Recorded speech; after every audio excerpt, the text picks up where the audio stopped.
¿Qué tal amigos? Buenos días, buenas tardes, buenas noches, dependiendo del horario en el que nos puedan llegar a observar.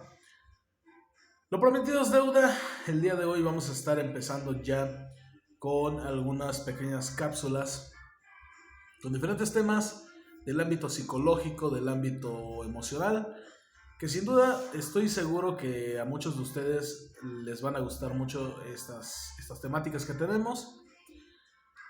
Recuerden, por cortesía del servicio psicológico Patsuapitzan aquí en la ciudad de Puebla, México, el día de hoy estaremos empezando a abordar un tema que nos atañe a todos, el tema del duelo, el tema de una pérdida, ¿no? A nivel emocional. ¿Por qué quise empezar con este tema? Por todo lo que estamos viviendo actualmente, temas de pandemia, temas de pues esta enfermedad provocada por el virus SARS-CoV-2, que bueno, ha generado muchos estragos a nivel mundial y no se diga en México. Hablar de duelo es un tema un poco complicado, es un tema muy difícil para mucha gente, ya que no solamente en esta pandemia, sino a lo largo de los últimos años, de los últimos meses, muchos de nosotros hemos perdido seres queridos. Y bueno, hoy quiero abordar un poco este tema con mucho cariño y con mucho respeto para toda la gente que nos alcance a ver. De antemano, bueno, pues iremos mejorando la calidad en cuanto a imagen, en cuanto a audio. No soy un experto en estos temas, pero bueno, lo hago con mucho cariño, con mucho respeto para todos ustedes. Su servidor amigo Jorge Caballero. ¿Qué es el duelo? El duelo es para mí una pérdida, un dolor, ¿sí? A nivel emocional. No precisamente por una muerte, sino también puede ser por la pérdida de una amistad, por la pérdida de una relación de pareja, por la pérdida de un empleo, por muchas cosas se puede dar un duelo. A lo largo de estas cápsulas iremos desarrollando el tema, iremos explicando algunas facetas del duelo. En este tema, o en este sentido, podemos decir que la pandemia por COVID-19 nos ha generado un gran duelo, porque no comprendemos lo que estamos viviendo en muchos sentidos, ¿no? Si uno como adulto no entiende por qué de pronto de la noche a la mañana nos indican que tenemos que trabajar en casa, pues imagínense un niño que de la noche a la mañana le dicen, hoy no vas a ir a la escuela, mañana no vas a ir a la escuela. Pasan 2 años y el niño no va a la escuela. Pues es a veces un poquito complicado para el infante entender lo que está pasando. Es por eso precisamente que el COVID-19 nos ha dejado un duelo. El duelo de perder nuestra normalidad, nuestra vida, como la conocíamos. En muchos sentidos cambió, en muchos sentidos no somos los mismos, pero no todo ha sido malo, nos ha traído cosas buenas como cosas malas. Yo siempre he dicho las cosas buenas que nos ha traído, bueno, tener una mejor cultura en cuanto a higiene, lavarnos las manos, usar un cubrebocas que aunque a muchos no les guste, sí nos ayuda en cuanto a la transmisión de virus y bacterias que pues tenemos en nuestra nariz, en nuestra boca y que podemos contagiar a alguien más. El COVID llegó para cambiar la vida del ser humano. El COVID llegó para darnos una lección de que no estábamos preparados para una crisis sanitaria. El COVID llegó para enseñarnos que en muchas facetas de nuestra vida, incluso no conocemos a nuestros seres queridos, a nuestros padres, a nuestros hermanos, a nuestros hijos. Como psicólogo me he encontrado ante la situación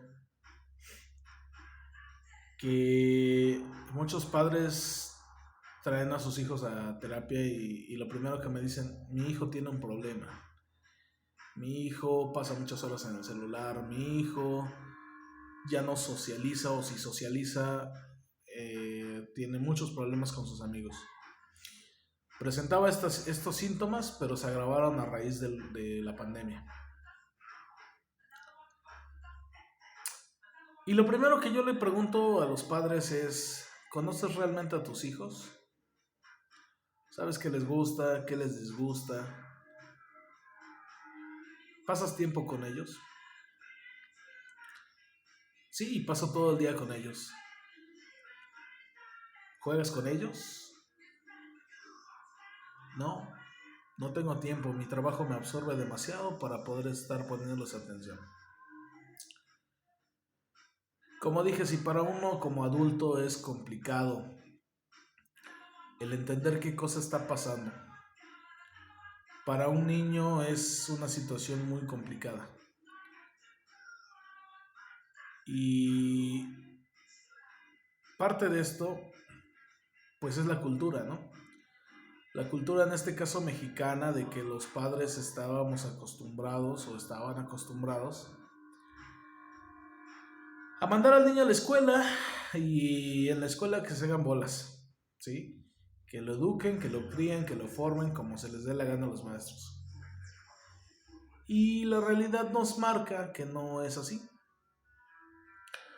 La realidad nos marca que las escuelas solamente están para enseñar herramientas de, pues aunque se oiga feo, de trabajo muchas veces para los niños, ¿no? Cómo defenderse ante la vida, pero no una educación en valores, no una educación primaria, ¿no? Eso debería estar en casa. La escuela solamente es un refuerzo de lo que aprendemos en casa, ¿no? Quizás me estoy desviando un poquito del tema, pero bueno, la idea es esa, ¿no? Porque quiero tocar puntos muy específicos. En este caso, en días anteriores tenía una plática muy interesante con una enfermera, en la cual no llegábamos al punto de acuerdo entre qué era un signo y qué era un síntoma. Ella me decía que un síntoma es algo que se refleja, ¿no? Algo que se siente, y efectivamente yo estaba de acuerdo en eso. Y el signo, ella me decía, es algo que se puede cuantificar, algo que se puede medir. Y yo le decía, no precisamente se puede medir, pero sí se puede demostrar, sí se puede observar hasta cierto punto. Por ejemplo, yo hacía mucho la comparación, la analogía entre que un niño con un déficit de atención puede ser un síntoma, no un signo. Los papás vienen aquí y nos dicen, mi hijo tiene un problema. Y lo analizamos y platicamos con el niño y platicamos con los padres. Y nos damos cuenta que el infante solamente está demostrando lo que vive en casa. Entonces no es un signo, es un síntoma. Es el reflejo de lo que los padres viven en casa.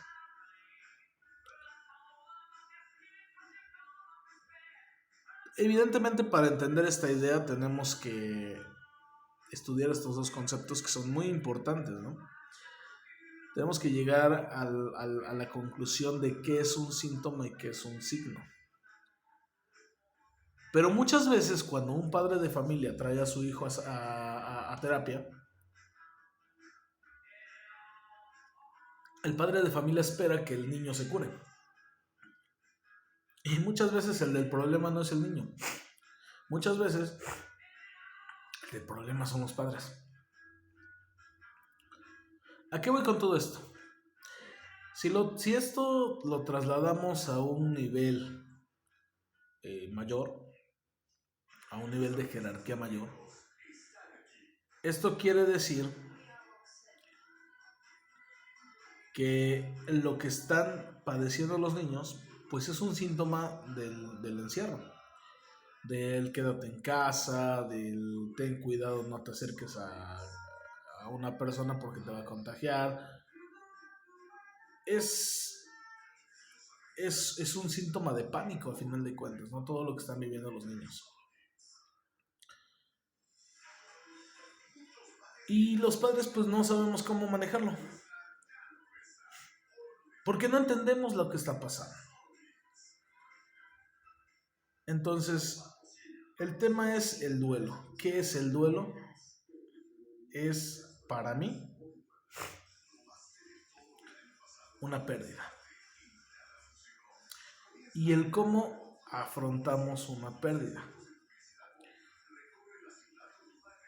Durante más de 2 años, y bueno, ahorita que todavía sigue un poco alta la pandemia, nos han dicho quédate en casa, nos han dicho no salgas a un centro comercial, no salgas al cine, no salgas a un espectáculo público, porque te puedes contagiar.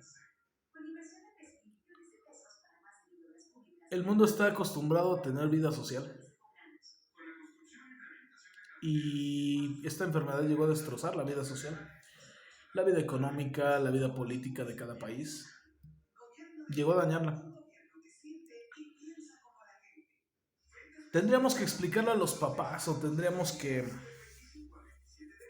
hacer que los papás entendieran lo que está pasando para poder explicarle a los niños qué está pasando.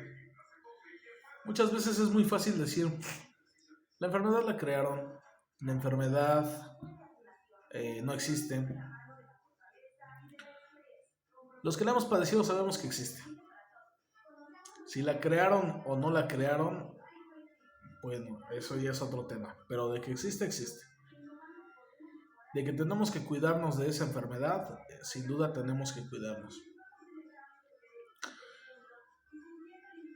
Y entonces llegamos a la conclusión de, caray, nuestra vida evolucionó, cambió. Tampoco caer en el extremo de decir nuestra vida se terminó porque como tal no. Pero sí sufrió un cambio, sí sufrió una evolución.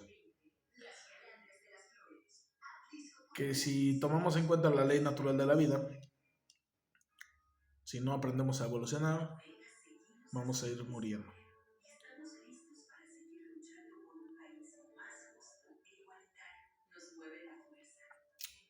Es un tema complicado, sí. Es un tema bonito, ¿no? Pero es un tema necesario.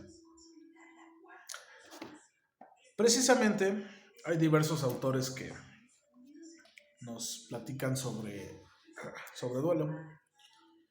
Una de ellas, y la que en mi personal punto de vista es mi favorita,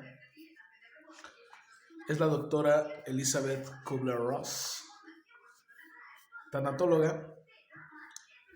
Y bueno, tiene grandes conceptos acerca del duelo, acerca de la muerte. Sí, grandes obras. Y por ejemplo dice aquí, si vives bien, no tienes por qué preocuparte sobre la muerte. Vivir bien quiere decir aprender a amar. ¿Sabemos realmente amar? ¿Sabemos realmente querer a nuestra familia o a nuestros seres queridos? Es una pregunta muy interesante. ¿Por qué muchas veces tenemos miedo a la muerte? A lo mejor antes de la pandemia pensábamos, si Dios me presta vida para dentro de 20 o 30 años. Esa era la idea y la mentalidad que teníamos.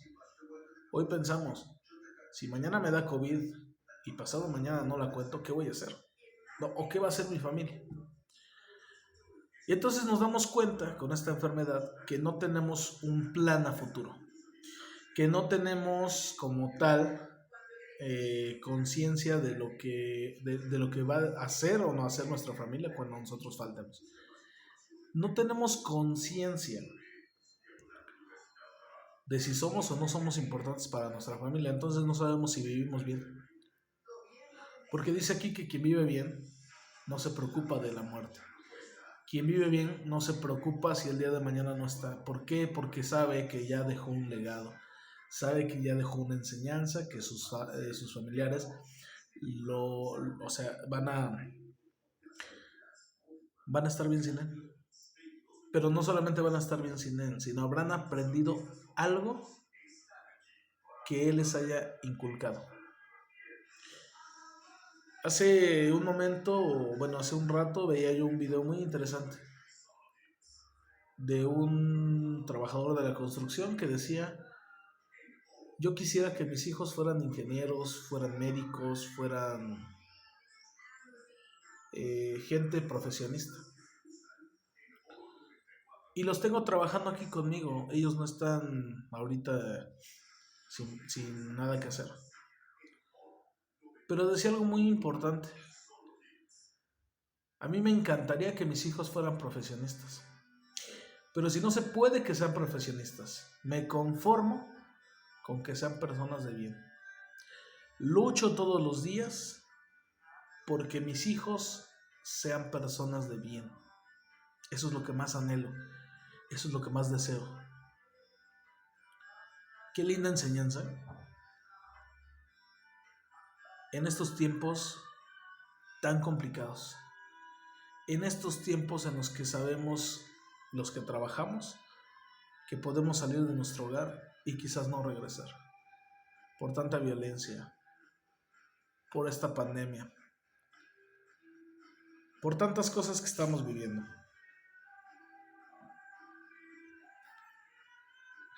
El tema del duelo es muy amplio y lo vamos a ir platicando poco a poco como debe de ser, porque yo pienso que es uno de los temas más importantes dentro de la psicología. El tema de la tanatología, el tema de la importancia de la vida y la muerte, que no pretendo dárselos o explicárselos en 20 o 30 minutos. Lo iremos explicando poco a poco. Pero sí quise introducirlos con estas palabras, que ojalá escuchen y les lleguen hasta su corazón. Seguiremos con estos pequeños cortos, con estas pequeñas cápsulas, esperando que sean de su agrado. Yo no soy un todólogo, yo no soy un experto haciendo esto, pero quiero platicárselos como se los platicaré a un amigo, como si estuviéramos en una charla. De hecho, aquí tengo mi café y espero que les agrade, ¿sí? En una charla, como si fuera una charla de café. Ojalá, si les agrada, comenten este pequeño video y me comenten de qué otra cosa quieren que hablemos. Vamos a hablar de muchas cosas, vamos a hacer análisis de libros, de canciones, de películas. Vaya, esto no tiene límite. La psicología no se encierra en unos cuantos enfoques, en unas cuantas áreas. La psicología tiene que ver en todo. Política, religión, deporte, cultura, salud, muchas cosas. Espero que les agrade, espero que comenten y espero que crezcamos juntos con este proyecto. No lo he bautizado, pero próximamente lo bautizaré. Les mando un saludo para quienes nos vean y recuerden, abraza tu alma.